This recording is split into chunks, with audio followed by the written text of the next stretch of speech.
Once I eat, I will slide up.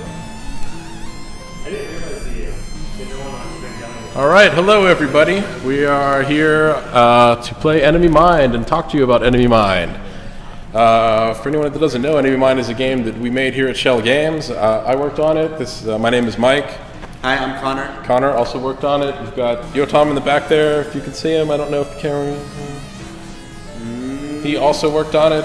And Mike B. Mike B behind me also worked on it. And these guys didn't. But they're still awesome people. Hello, sir. All right. I guess I'll start playing, and if anyone wants to talk about anything... Rock Simulator. We should probably not start with Rock Simulator. I will start with the game in earnest, as if people haven't seen it. Yeah. I'm not as good as you are. If we really want someone who's good at the game, we need Zach, right? Zach was always the... Is Zach real good? Zach was good, Evan was great, Tom Q was good. Tom Q's good at like every game. Yeah, he is. It's kind of his job. And he said he was coming up here, actually. Tom Q is our QA lead, and part of his deal is he has to be expert at everything. Did. Oh yeah, I am a programmer. Project lead. Project lead and programmer. Go ahead, Yeah, Connor, I was the lead designer. I'm gonna start playing. I'll let Connor talk. But first you need to jump. Yeah, I know that. So yeah, I mean, this is our opening sequence. The idea is that the most important thing you do in this game is, that differentiates it from other games is that at any point you can jump out and take over any ship you see. So the first thing you do in the game, rather than shooting something, is taking over something so that you can progress. I'm going to join the game as well. Yeah, we've got co-op. And if I want to be a jerk, I can jump. Oh, if I'm capable, I can jump into Mike. No, come back here. Okay, we have a question. Yes. Video games and the Bible apps. I guess to start, how does it feel to look at a leaderboard and realize your players are better at your title than you are? It is absolutely awesome to look at a leaderboard and see that. The last thing I wanted to do, I'm just gonna let Connor play. The last thing I wanted to do was make a game that only I could play, right? Like that is not a good feeling. So yeah, that's great. I hope you're one of those people at the top of the leaderboard. We spent a lot of time thinking about like what are some of the, score maximization in this game is actually kind of a complex thing to figure out if you want to play it super well. And the fact we knew that we could not figure out parts of it. So right, that is true. We actually made the system so complicated that we had long discussions about like, I wonder if you did this, if it would be better, or like, I wonder what the best strategy would be to get a high score. And that's kind of like where we knew we made something good because we didn't immediately know how to even game it ourselves. Might mean that someone will completely break it eventually, but yeah, probably true. We'll pretend that won't happen. Remember the super elaborate support system? Wait, the one that was based on faction, right?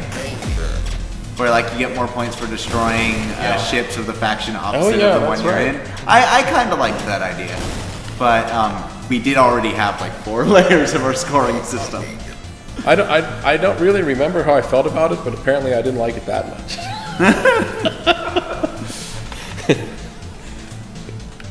Actually, I imagine, as with many of the good ideas that came up along the way, I didn't dare to consider it because we were on a really tight schedule. Yes. To be perfectly honest with everybody. These are the best ship. One of my favorite ships. Diamond. No, wait, are we allowed to swear? I mean, I'm I will not going to tell you swear. not to.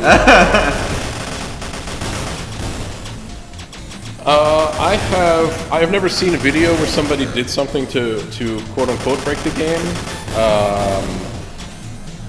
But I have seen some videos where bugs happen, and that is a really terrible feeling.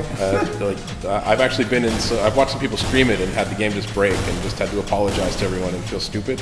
That's kind of awful. But we did fix the bugs later, so that's actually helpful. Yeah. I did talk to one person who used some kind of crazy hack to like slow things down or make it so they couldn't take damage, and they got like that is how they unlocked some of our secret story, which is incredibly hard to see. And I hooked up with them on Steam and talked to them a bit and just gave them the big thumbs up for caring enough to cheat and figure out how the story actually wraps up, because it's not easy.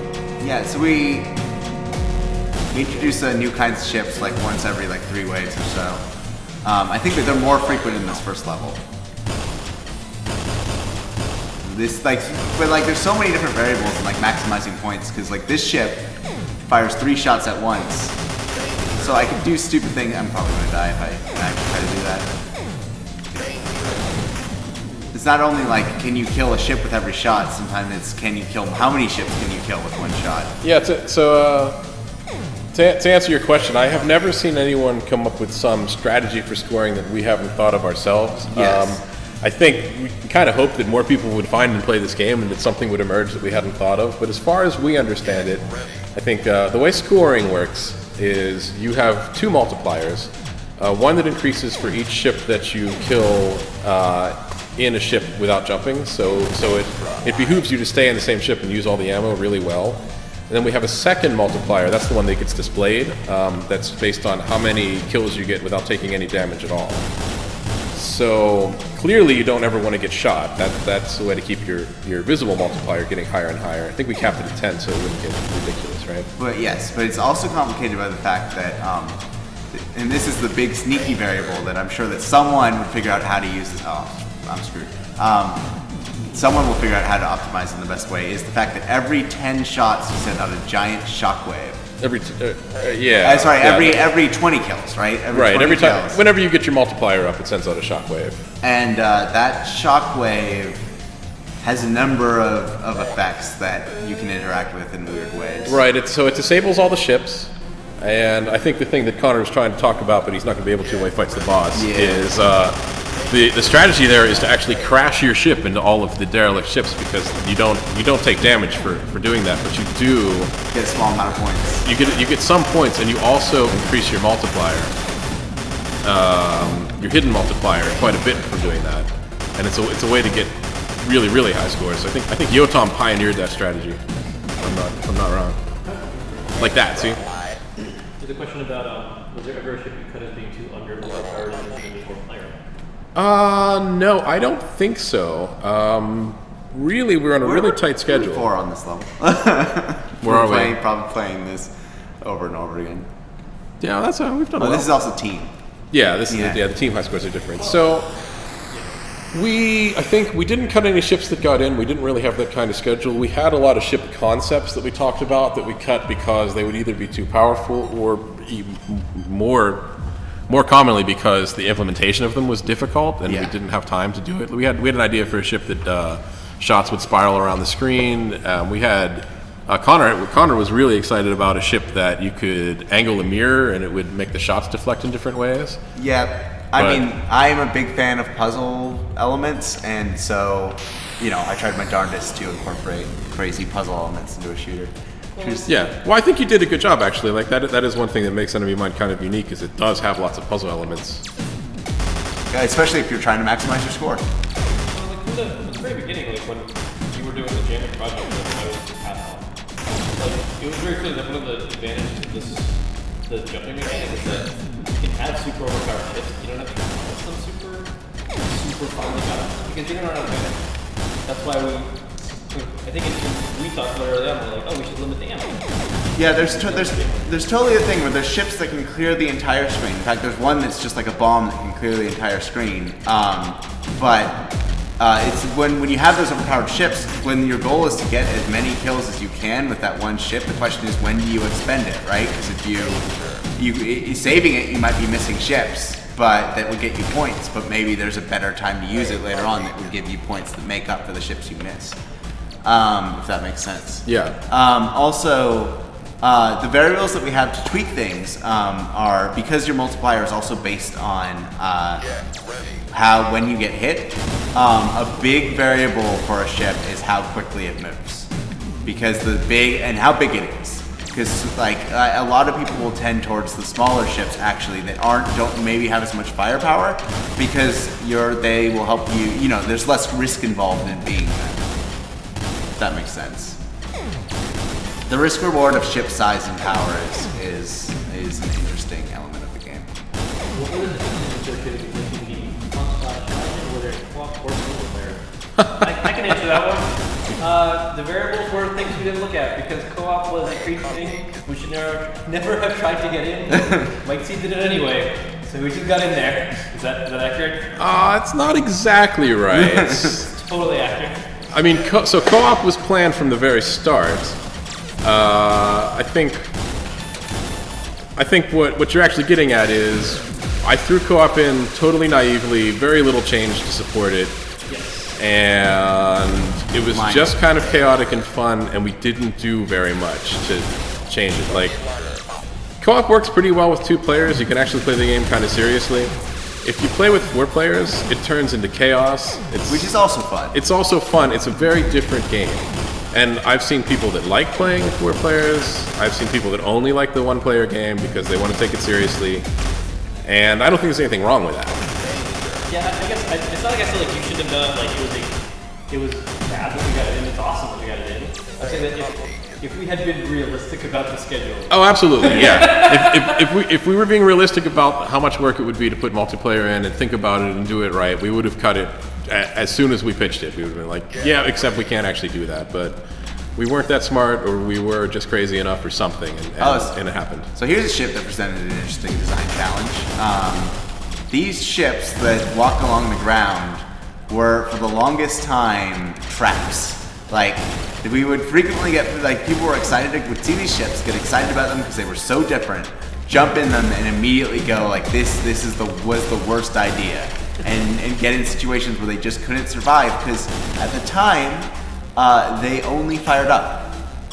Because they were the ships that walked around the ground and fired up, which meant that if something got to your left and right, there was nothing you could do about it. Then we wound up adding a kind of a secondary ability where these small shockwaves to the left and right, which I think we visually changed like a bunch of times. Yeah, it took a lot. It was a lot of work to make people see. This is my favorite ship. Okay. Well, I almost killed it. It was really hard to make people see stuff coming out of the sides. So, do you treasure the ability for co-op players to troll ammo starved partners by blowing up ships before they can use them? Absolutely. Yes. The co-op enemy mine, especially above 2 players, it's a game about trolling. It is really silly and weird because not only can you steal ammo by doing what you're saying, you can also jump into your friend's ship and wrestle for control over it because Connor's trying to do it right now and I don't want him to because it sucks. But all right, I'll let you. So now we're both trying to fly it. We can both shoot it. So you can jump into your friend's ship, fire off all the ammo, and then jump out like I just did. And now Connor doesn't have any shots. And that's hilarious, or it's awful, depending on how much you like to play trolling games. So like that's where we get some variance, right? You know what I kind of wish we had done with the co-op? There was no time. There's no way that we could do time for it, but I wish there was a separate story for co-op play, especially when you're open to 2 people. Yeah. Because whenever people are playing 3 or more people, it's so hectic and silly and ridiculous, and the story is so not that. Yeah, that's true. And then a lot of times people stream to co-op, and it's like, man, there's literally there's no way to engage with that story the way you're expected to when you're playing with 4 people. Or they just have like a ridiculous different story. They're thinking and then just like arguing amongst themselves. Dysfunctional family. Yeah. For folks that couldn't hear Mike, he's lamenting that we couldn't have a second story for multiplayer because the story is very serious and the multiplayer is so ridiculous that it would have been totally fun to have a ridiculous, silly story that went along with it. At least crack some jokes so I could not take it so seriously, and there was clearly no time to do anything like that. Yep, Portal 2 is an example of a game that developed a different story, as you mentioned. Cool.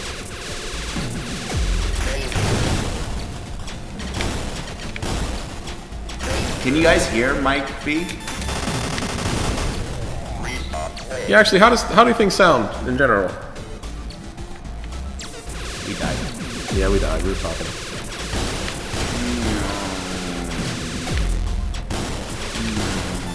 So how long did it take you to come up with the first draft this way? That is a question for Connor. Okay, so do we want to talk about our tools? We can talk about our complete lack of tools. So the level design tool for Enemy Mind was a gigantic spreadsheet with like 60 columns. And basically the way this worked was we had a row that said like, hey, if there's something here, create a new wave. Then after that we had like ship types, and each ship had a number. And then we had, hey, what is the number of ships in this formation? And then we had a bunch of variables that were meant to define what path they took, and there was a whole bunch of weird overrides for that were added over time. And Oh my goodness. and then after that was things like, special overrides like this. Like here, these ships fire automatically to demonstrate their ability and create like this weird wall thing where like the top and the bottom is cut off. Like that's manually scripted that these ships do that, because on default, this type of ship only fires when it lines up with you. So let's see, what was the average iteration on this? Yotam also helped a lot with iterating on these levels. I helped iterate. I didn't do the first draft. Yeah. I mean, I have a check question. what? You have a check question about favorite chips. What Favorite are your chips? Personally. Also, Well, let's quickly finish. That's a good question, but Hello, let's, Dopest. so I'd say a first draft for a level took 3 days to a week, depending on like, simply because like, especially later on in the game, like you had more and more possibilities, and also you didn't want to completely repeat what had been. You didn't want to repeat the sort of formations that had been done before, unless you were like knowingly like making a call back to it, like. This is a more intense version of something you've seen before. Thinking about screen patterns also. Yes. Yeah. No. We had kind of like an archive of a whole bunch of reusable patterns. That like these are patterns that feel good and seem interesting, and something that Yotam brought, which I wish that we had thought about more, is like these are patterns that specifically feel erratic, and these are patterns that specifically, and we got some of that in later on. But like that was, there was a whole bunch of good stuff that was brought in that when Yotam joined the team in that regard. All right. Aratus with the green guys. Yotam, do you want to jump in? For what? Oh yeah. favorite chips. Favorite ships. The amount that I've played this game, I think I have lost my favorite ship. I've changed my mind so many times on that. I have ones that I like. I really like the ship that fires through other ships. The Lancer. Yeah. What is it called now? I forget what we actually called it. We changed their names a bunch of times. Yeah. These guys for a long time were my favorites, and I still like them a lot. But it's, I don't know. Anyone else have a favorite? A clear cut and dry favorite? Without a doubt, the Viper or Interceptor, whatever it's called now. The first ship? The first ship, I think it's the smallest. It can get the most number of kills if you're accurate. It's fast. Yeah, my favorites are the Bomber, which is really useful in scenarios where there's a pinch point in the formations. what you do is you just wait, try to wait, you know, find the pinch point, like position yourself slightly in front of it, and you can kill like 4 to 5 ships each shot. That one's pretty enjoyable. I hate the bomber. I know it's hard to use correctly, but it's super powerful. Oh, it's because I'm not using it right. Yeah. I mean, it's like it's one of those things where like it's what we talked about, right? Different ships have different utility in different scenarios. There's many scenarios where the bomber, like where there's one-off ships like this, where they're like widely spread. The bomber's entirely useless. Well, I mean, I actually think one thing that I always thought of as a big success of this game is that Connor can say my favorite ship is the bomber, and I can say like, oh, I hate the bomber, and like that's all fair, right? Yeah, like, no, it's true. Because they're all different, and like what we wanted was variety, and it seems like we got it because there is not a lot of agreement on what's best and what's worst. We do have a ton of variety in the ships as well. I was always very impressed with that. How many different kinds of ships are there? I think there's 20. Yeah, I want to say like 19 or 20. Something like that. There's about 3 to 4 new ships to level until we get to the last level, which is just everything.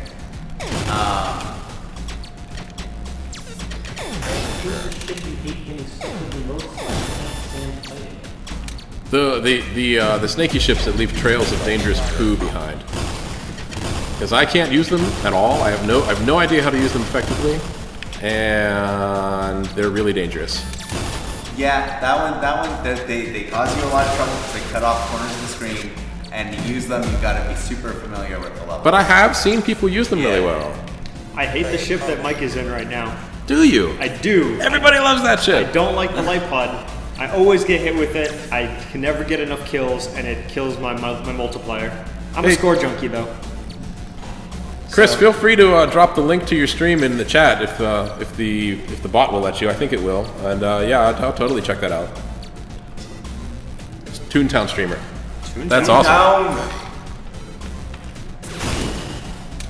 How was your experience with early access? Well, so yeah, early access. I'm going to say it was not particularly good. I don't know that it's really fair to blame early access so much as early access was really new and we didn't really understand what to do with it. But basically, we came out in early access. We tried to charge people more than we probably should have for the game, so we didn't get a lot of players. We were hoping to get lots of feedback, and we just kind of didn't. And eventually, we just couldn't stay in early access anymore because Schell Games is a pretty big studio. We're moving on to other projects. It doesn't make sense to be in early access if you're not actually able to ever make any changes. So we just kind of came out of it. So we didn't really get what we wanted out of it.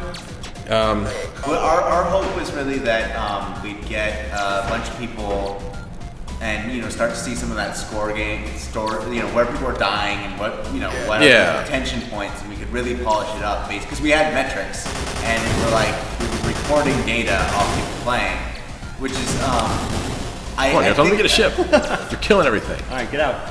It's funny because I've heard people complain about early access, and early access is like as a tool for devs is actually more useful if more people are using it. Yeah, absolutely. I also think that the fact Mike and I have talked about this a little bit, but early access seems better suited for non-campaign based games. Yeah. Because there's the weird thing, like, what if we changed a level enough that like the score that someone was able to get before was impossible, right? And I think we ended up clearing scores when we released. I think we did at some point. Yeah. And yes, Chris, we do have summer internship program. If you go on the Schell Games website, I think there's a careers or jobs or something link. But if you poke around there, you'll find some information that will be valuable. I hope. Right? Right, guys? Yeah. Yes. Oh, find out. Go there right now. Tom Q just showed up a little while ago. He was, as we mentioned, he was the QA guy who broke the game, helped us make it better, and also got insane scores on every level.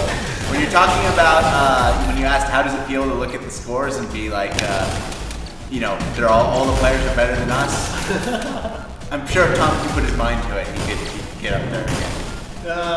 Yeah. I played pretty as well as I possibly could for the months during testing. So Yes, there is an internship thing on the careers page of It's boss time. I should also mention. Custom boss. should also mention that Tom worked with me during Jam Week and was the first person to use my lack of level editor tool. So if you unlock, what is it? The Jam Week prototype. That's right, yeah. So if this game does have unlocks. I think if you beat level 7 or something like that, you unlock the Jam Week prototype, which is our first ever 1 week attempt to make something like this, and you can play Tom's original levels. They're amazing. They're good. They're actually good. They're actually good. It's surprising they get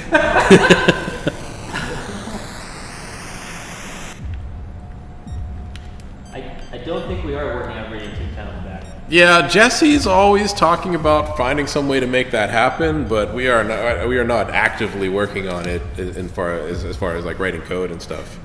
Although I imagine if it came back, the graphics would be updated. I mean, I think that would. I would hope that would be something that would happen.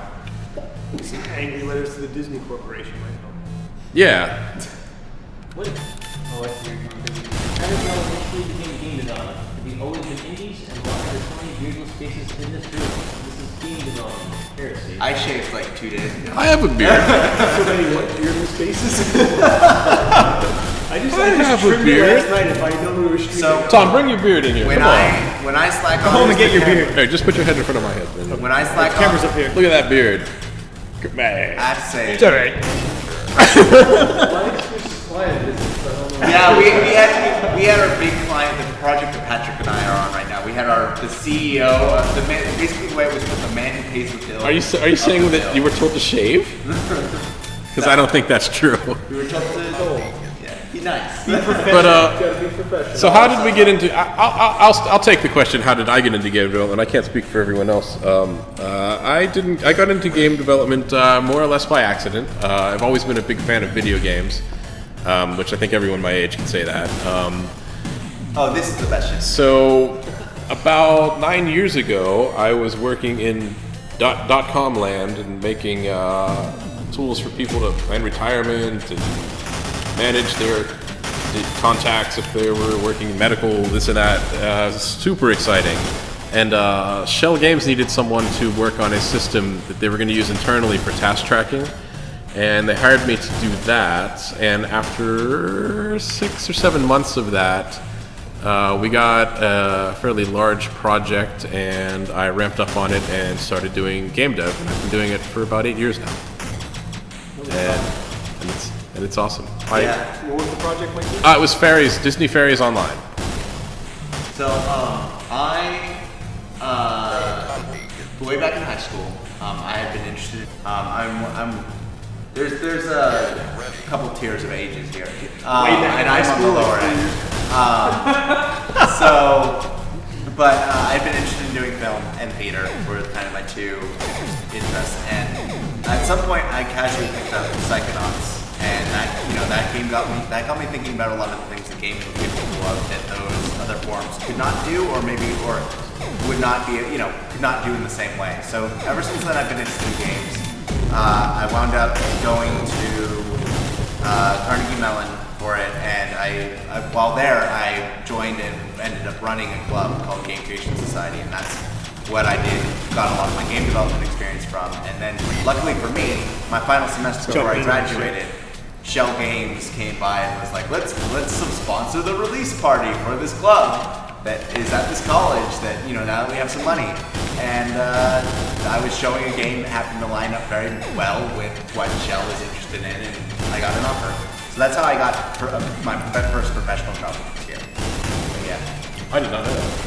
You did not know that? No. So yeah. So that's why I'm always pestering people to go to the game, because we sponsor GCS release still every year. I'm always pestering people to go, because there's some cool stuff to come out of there. There's lots of people who work in that club. I can go, I suppose. So back in 2000, I had already been through high school and college, and I wanted to. I was pursuing a career in journalism. I am old in journalism, and I wanted to get into game journalism, but that never really panned out. So my wife and I, at that time, were moving to Las Vegas, and I started harassing the HR department of a game developer in Vegas called Westwood Studios. Some may be familiar with it, some may not. So I harassed them until they decided to give me a tester position. And that was my first job back in October of 2000. I worked at Westwood until 2003 when they were shuttered. And I worked at various other small developers ranging from QA lead to associate producer. And then I worked at a slot machine manufacturer in Vegas. And then I got the offer here. And I was the sole member of the QA department here for about a year and a half. And now I have a small team here, and I'm the QA manager here now. That's how I got started. I didn't realize you been here a year and a half when I came on. I started in June of, it'll be 4 years in a couple weeks. Oh, wow. I thought you didn't know how long. That means we went 6 years without QA. Yeah, what were you doing? We were QAing ourselves, which is really hard to do. And using client QA to I was, assist I where. always assume that everyone is like has been here like much longer. And they came like a month after I did, or they even joined after me. They were just on the other side of the office, so I just assumed they had been there forever. So I guess I can go next. I actually went to school for psychology and chemistry, and then in my last year I realized I wanted to do game design. And so at a Smash tournament, actually, I competed in Smash. I spoke with one of the local game studios that was there sponsoring and started as a tester. I worked crazy hours and eventually started working as an associate producer and level scripter on Dungeon Defenders. You guys have heard of that? And then decided that, hey, I want to kind of do this game design thing, and decided to go to Carnegie Mellon for graduate school at the ETC, where Jesse teaches, the Entertainment Technology Center. After doing that for 2 years, I was offered a job here at Schell and haven't looked back. So I've been working as a game designer here on Enemy Mine, Daniel Tiger, and now working on Happy Atoms. So we got a good question from Video Games in the Bible. With the range of products you've worked on over the years, do you find yourself carrying lessons learned in games that are wildly different and being able to use them effectively? Absolutely. Yes. Go, Yotam. You were excited to say yes, so I'm curious what you have to say. I think everything can transfer. I mean, most of the people on Enemy Mine transitioned to working on Daniel Tiger afterward, and we got a lot of flack for like, oh, you were making a space shooter with lots of violence, and then you were working on a game for 2 to 4 year olds to teach emotional competence. How that's weird. But actually, you learn a lot. You learn about how to play test and what people are looking for, and kind of the moments that they'll enjoy and they'll smile at, and all of that absolutely carries. Well, like the playtest schedule for the current project I'm on, it's the same playtest schedule you guys had for weekly playtests. Yeah. That's super valuable, and it's still super valuable. So Yeah, that's a lesson. this may be actually the first project where we were really serious about playing it at the end of every week with lots of people that haven't played it much, and it was super helpful. And I think that's something that we have learned and carried through to lots of projects. I know a lot. Like one of the biggest surprises getting into games for me is how much of game design is just learning how to work with the people around you better. Yeah. So it doesn't matter what project you're on, whether you get used to communicating your ideas clearly, thread the talking needle. with people, Slam you into an asteroid. all that stuff is threaded. super important and gets overlooked a lot. Talk about games. QA, ladies and gentlemen. he stayed in the ship and went through that wall of rocks. So I am playing the level as it is meant to be played. Tom is taking the easy route. The coward's This is route. our Donkey Kong barrels level, or wave. Yeah. You chose rocks, you stick with rocks, Yotam. Come here. Crash him in. Yeah, fly into a rock. I'm gonna.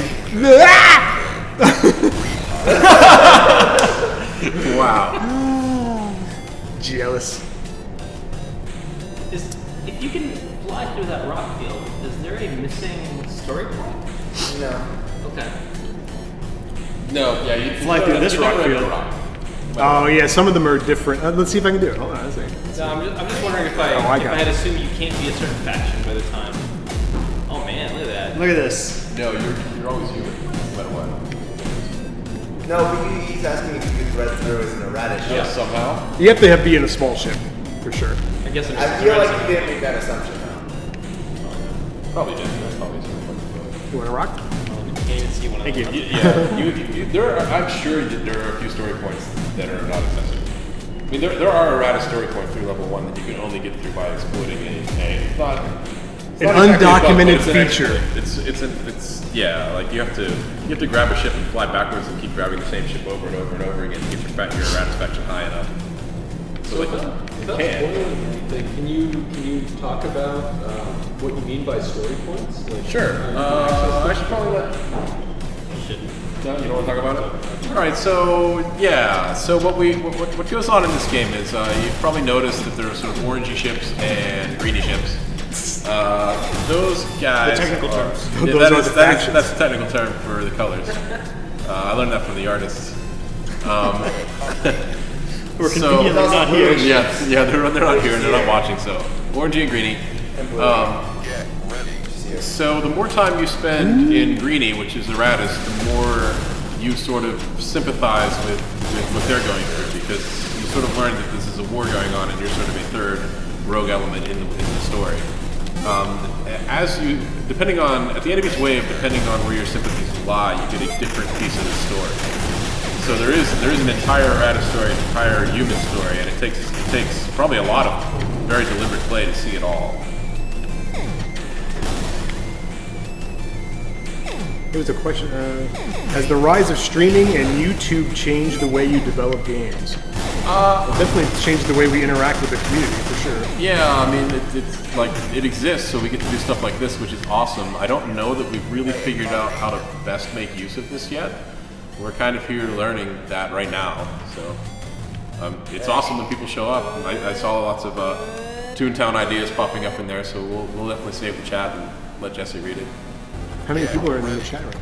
I don't know. Everyone in the chat, say hello, and then we'll know how many people are here. It's all you, Yotam. I'm out of guys. Grab the shield ship. Shield ship. See if you had a bomber right this way. You can't have the sign.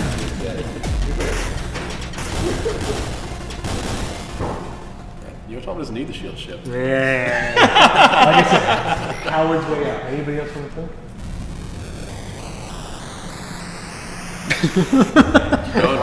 I'll jump back in if no one else wants to, but We threaded through the asteroid field. I want to watch this go. You guys may be the two best players in the office. Evan had a high score for it. Evan's super good too. I think Evan's probably the best. Yes. Evan was the art lead on this project, so we can't answer art questions because he's in a big art meeting. Art is good. Art makes things pretty and is done with magic. That's all I know about it. He pulls it out of his dreams. Basically just sleeps at his desk and then appears. Is that what he's doing? He rests his head on the Wacom tablet and his drool. No, let me get this. No. My favorite ship in Yotam destroyed. Is that really your favorite? It is my favorite ship. The most surprising piece of feedback you've received? That's a tough question. Oh, not alive. For this game only, you can hit start, quit, and then jump back in, drop out. What is the most surprising piece of feedback for you? That's a tough question. I mean, one thing that I really got a kick out of is, and I don't think I really expected it to the degree it happens. When people first jump into a rock, they are so excited that they can jump into a rock. Super excited. Like almost universally, like if you watch Let's Plays, you watch people stream, they're like, I wonder if I can, oh my god, I can jump into a rock! And like, you can't do anything as a rock, float around. But people are still just so thrilled that they can do it, and I don't know if they thought like, well, they wouldn't think to let me do it, and they didn't expect it to work, and it did. But man, that made people happy. Well, one of That's the rock mode. the core tenets of our game was that if it's on screen, you can jump into it. Yeah, we actually had debates about like, we have heat-seeking missiles later, like, can you jump into the heat-seeking missiles? And Sure can. we decided no, but we kind of wanted to do it, but Well, there's the bombs.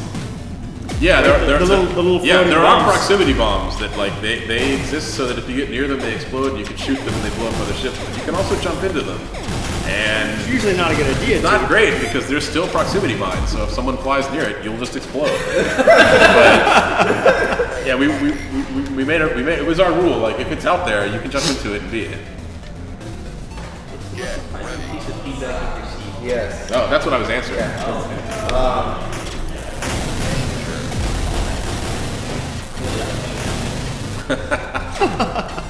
There's been no shortage of rock puns. Yes. I'll just say that. No shortage of rock Been a puns. little rocky. I'm not good at People puns. over there. I think one of our trading cards is actually a rock. Yeah. What are our trading cards? A rock. The Tesla? Like a radish. Is it the Tesla ship? I think your basic radish ship, maybe? Yeah. We have trading cards, folks. I don't remember it now, actually. I wrote some stuff for it. We have the Oh, yeah. That's the only thing you can't jump into. Connor, if you want to talk No, about this? you can, but it's really tricky.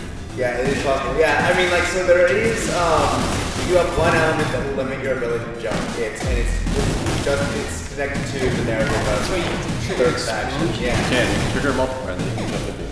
You But, can actually find a nice node. one of the things that when I talked about like remixing like earlier waves, when the thing that prevents you from jumping presents, I think, one of the biggest threats in the game as a player. Like when you see those, you're normally the best plan to just clear it out as soon as you can and blow them up. Because the way you survive that, in a lot of cases, is by jumping at the last minute. So when later on, in later waves of the game, where we're remixing earlier stuff, some of it is like, here's an earlier wave, but you can't jump for a bit, right? Favorite ship. There's a brief window where What's you that? can't My jump. favorite Yeah. ship was an asteroid. And it requires you to pay more pay more attention to positioning, or go someplace where you might not have positioned yourself in a way that you might not have wanted to normally. But you can shoot them as well, so like. But it's a question of whether you want to spend those shots. on something Right, that's yeah, not worth many points, because I remember, or- right, like those ships aren't worth a lot of points, and they take a lot of hits to shoot them. So like, you can get rid of them, but your score will suffer. So if you care about your score, You got to figure out how to work with it. yeah, you have to kind of live with those purple ships, or your score is just not going to be what it could have been. What's everybody's least favorite ship? My least favorite is the pooping snake. This dude actually, which is sad. Really? Teslas? Teslas, they're way too easy. They're I so believe that's big, Tom's favorite ship. and they No, get hit the all shield the ship is time, my favorite. And they're pretty slow. Shield ship. They are really big. Really, really big. That's because they're not ships at all. It's true. They're reactors, or Yeah, they're floating fusion factors. how does lightning work in space? It just shoots. It's not really It shoots up and down. It's plasma. You're spewing out. You're spewing out material. They're like. Yeah, they're not called Teslas anymore. Ah, I forgot he was there. So, Kill actually, yourself. Tom mentioned Westworld. So I might as well drop this fact. A game that has had an undue amount of I'll go on the influence top. on everything that I've worked on is Red Alert 2. Yeah. Red Alert 2 is such Yeah, a, like, nice. its personality. Oh, you have the Watcher. This a ship sweet doesn't green exist. purple. No one sees. And no one's seeing this. Yeah. I think it looks cool. Doesn't- Is I Am Bread a sequel to Red Alert? I think so, yeah. Is what? I Am Bread, I think that's like a spiritual successor to Red Alert, right? I'm not sure what I am bread is. Somebody's gonna have to jump in here. But Red Alert. But so like one of the buildings that you can build in That was bad. Red Alert 2 if you're the Soviets. I'm not gonna move. Tesla coil. And so I mean having that was the direct inspiration for the Tesla ship, which was later the photon. All right, I'll jump out. Like the reactor, fusion reactor, or something like that. Sorry, I worked on Red Alert too. I tested it. Yeah. I was curious. What was Oh, the Tesla coil was the Tesla coil is directly why that ship exists. Oh, I gotcha. I thought they were super Red Alert 2 is why I like real-time strategy games. Did you not? Oh my. Did you not get a Watcher node? Player one decides the nodes. Well, they Oh, just yeah, both that'd be in the Watcher. The Watcher was an interesting one because there was a while when the Watcher's unlimited ammo. And if I can There we go. from the top to If I can bottom- stay in there, we'll get a watcher node. Yeah, the ship doesn't exist. Can you still turn it on and off? Oh, this is gonna be tough. Yeah, you can. I know what I'm doing. You're just gonna get. Can you actually troll the other players with the triple kill? No, the Yeah, you absolutely can. I'll keep him in there. What does that say? Tom Q Yeah, I actually can't jump jumps to in a the couple of the smashes. I wonder purple, so you get it. if that was the objective. Oh, you're I trying didn't to. deal with conflict in the office. Oh, Smash Throwdown, yeah. We recently had our first two inaugural Smash Brothers tournaments here in the office. I love that chip. They went over really well. This? Yeah. Yeah, and it has no ammo, so it freaks out every time. Oh, I got So much for your watcher. hit. I apologize. Has to happen. Floating away. What's the one thing you wish you knew when you started in game development? For me, anything about game development would have been good because I so What is game development? it's not a particularly good answer, but it's honest. Honestly, for me, it was just to start making things, and that games can be simple like hopscotch or tic-tac-toe. I think when I started, I was like, oh yeah, games are like big video games or big board games. But if you just pick up a pad of paper, and some pencils and some dice, you can make games. If You can learn a lot. If you dream of jumping right into AAA, that is really, really difficult to do. Yeah. And big budget games, I mean, there's a reason why it's just, especially like as technology improves, like those games actually become more and more difficult to make. Start That did not work out well. And think of wanna like waste one a core minute mechanic second. that's fun and see what you can build around that. Is all, if you want to get started, is often a good way to get started. Wow, I really could have done better with that one shot. I did, and then all those ships came in.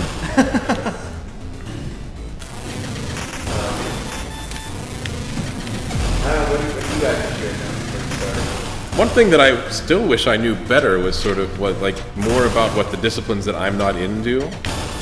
I'm an engineer, so when I say art is magic, it really is kind of magical to me, and that's not really the best way to think about it, and it'd probably be more useful to people around me if I had a better sense of what they were actually doing. But I have not learned anything about the arts yet. Is XKCD essentially the source of all wisdom and knowledge in the universe? No, I think it's the source of half.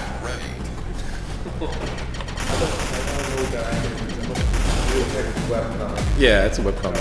What did you say was the source of? Half of the world's knowledge. I think it might be the source of all. We're taking them down. Taking them down. Yeah. Goliath was probably the cause of most issues, most bugs generated by a boss, a character in this game. Goliath. The single largest source of bugs. Yeah, for sure. There were a lot of interesting potential boss designs in this game. Yeah. Because the mechanic of control. I actually wrote a Gamma Sutra article all about trying to solve the boss problem in this game, where you can become anything. Because the first thought is if there's this giant ship, why can't I just take over the giant boss and then win, right? And so we had This is the worst. Oh, no. we had to think about bosses slightly differently. And in many ways, formations were better bosses than a giant ship, unless that giant ship is made out of a bunch of parts. Yeah, if you guys have the time, you should look up Connor's Gamma Sutra article on the enemy line bosses. It's really good. Why don't you just put the big purple field? I'll answer one question. So I just was thinking about the whole time, something I wish I knew before I started game development was that It was one testing video games is much different than playing video games. Oh, sure. And that became immediately apparent while we were actually testing this in multiplayer. And because I was the only, it's 2:20 and I've stuck as long as I could. Hey, Tap out. Well, yeah, that makes sense. Thanks for hanging out with us, though. That's that is late. Take care. Is there anybody else? Yeah, thanks for hanging out. I guess I'd be curious to hear the rest of your answer, Tom. Yeah. Oh, so yeah, I mean, basically, whenever you tell anybody, "Hey, what do you do for a living?" and you say, "Well, I work in some capacity of game development or quality assurance testing for a game. So you And play so- video so games all basically day. you sit around and play video games all day. And that's inevitably, and then they snicker, and then you kind of say, ha ha ha. But yeah, there's a methodical approach you need to take when you're testing that you don't usually take when you're playing. Because I was the only tester when we were testing this game, we had to kind of conscript people that are in the studio to help us test multiplayer. And the mentality was to sit down and just to start playing. And we would start seeing all these horrendous issues creep up, and nobody would have any idea what they did before that led to that issue. So eventually, we stopped conscripting people, and Mike T and I basically tested all multiplayer ourselves. People like really strict scripts for what they had to do. Eventually he did. Eventually, we had to do that. I remember you talking, like people would come and like, oh yeah, multiplayer playtest. Yeah, look, enemy mine time. It's like, no, we have to solve problems. Really hard. really. I'm like, no, stop, don't jump. Yeah, or you'd have to be like, all right, do this. All right, now go back, reload the page, reload it, do it again. Like, well, this isn't fun at all. I'm like, I know it's not fun. I asked you to help. It's almost like you paid people to do this. It's work. It's high risk though. It's high reward. He's staying up to hear the testing question. he's a real trooper. Thank you. Thank you. In summation, testing is different than playing. You should go to get some sleep, man. Unless you're testing at what amount of sleep Exactly. you shut down. You shouldn't test. Yeah, that's not a good thing to test. I think this is my favorite background. No. The graveyard's pretty good. The graveyard's pretty good. Would have been so great if we can get the plasma streams on those planets. Oh, stop. What's that? Yeah, some light animation would have been, I mean, you're like, that's one of those things. It's a lot more expensive than it sounds like it would be, right? I don't even know if I gonna. Oh, cheating your way back in. Keep my way back in. I don't know that moving stuff in the background would actually be a good idea. There's a lot to watch on the screen that's dangerous. And stuff that draws your eye usually should draw your eye. Sleep is for the weak. I agree. I don't sleep. Mike T doesn't sleep, but I haven't slept in years. I disagree. I'm with Tom. I'm Like, oh, man, it's 10 o'clock. Really? Never know what a kid's gonna get out of bed. That's true. Well, here's a fun question. This is a safe hypothetical active.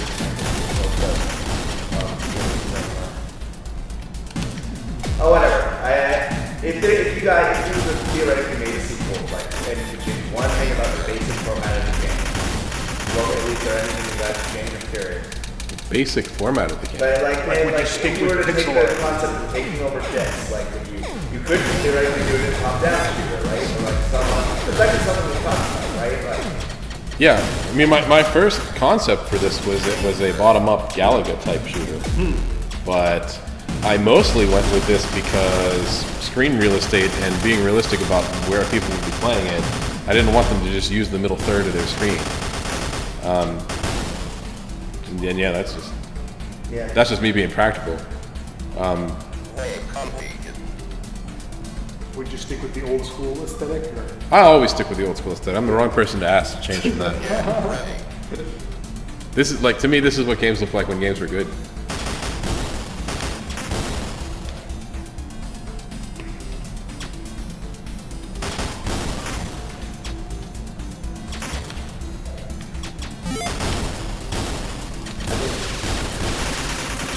Chain shield security.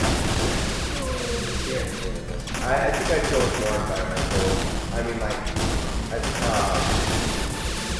variation. That makes sense, like of the spaces. There's a way to do that. Oh, like mountains and mazes type stuff. Yeah.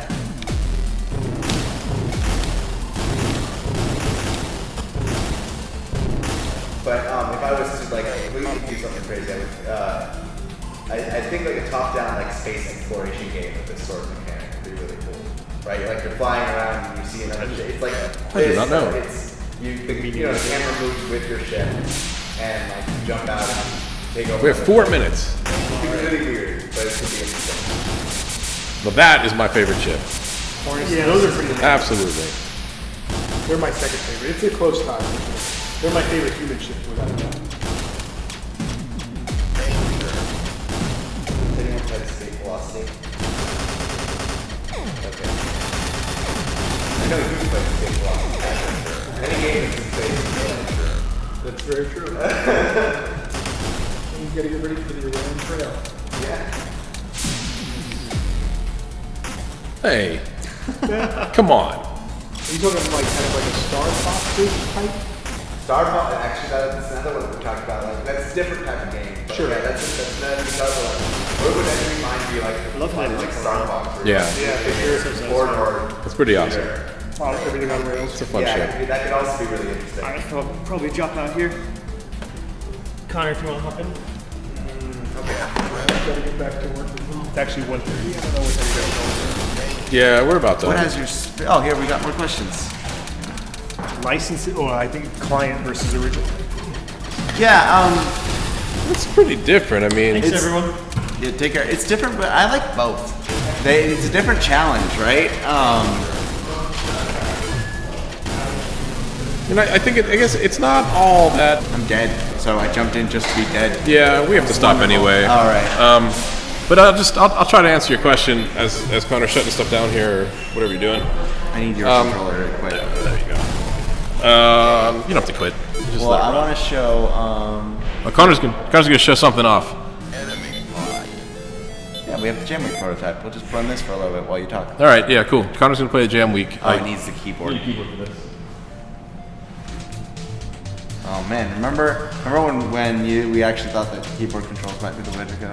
No, I never believed that. Wait, someone did. I forget who. This is the prototype is so weird after you've played the real game. Yeah, everything's like the shots are so. Ugh. Yeah, exactly. This is all my art and effects too, except for the ship sprites. Courtesy of that. But yeah, like all the UI or beams and all that's my weird effects. Doesn't that space just change to go in a random direction at the end of every wave? No, I did that after Jam Week Oh, okay. when I was messing around. But anyway, get back to your question. I like to think of whenever we do our own internal stuff that we are kind of the client, and so we sort of want to treat our ideas with the same respect that we treat other people's ideas and concepts. So it's not that different. I think the thing that really makes a difference is just sort of time, because when you're working with other people, your IP holder is not in the same office with you.